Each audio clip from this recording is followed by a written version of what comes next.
A vaccine is nearing emergency approval, but there are a number of people who don't feel comfortable taking something that went through quick testing.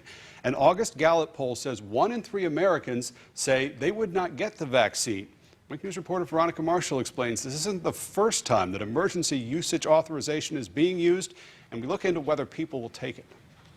Miguel Gase's littlest loved ones both have diabetes, making them especially vulnerable to the coronavirus. There isn't a day that goes by that we don't worry. And it's because of that responsibility that Gase says she's not interested in the coronavirus vaccine. I'm not going to be first in line just because it feels like the vaccine is being rushed. And now plans to get the vaccine out to the public could happen even faster through an emergency use authorization. There's some testing going on, but probably not as extensive testing as would normally take place. We've seen it before, the rush to get coronavirus nasal swabs and blood tests out and in use. But it comes with risks, like in the case of hydroxychloroquine. Many thousands of people were put on that drug.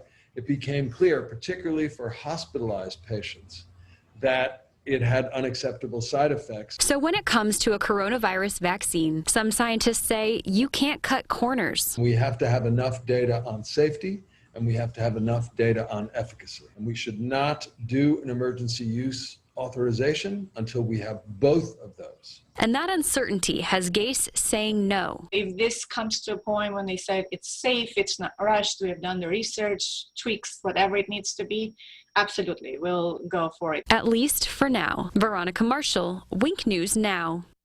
Getting the vaccine out quickly doesn't mean much if people won't take it. A 2018 study related to the H1N1 pandemic looked into whether people would take a vaccine that was granted emergency approval then. Researchers found fewer than 9% of the people they spoke to said yes.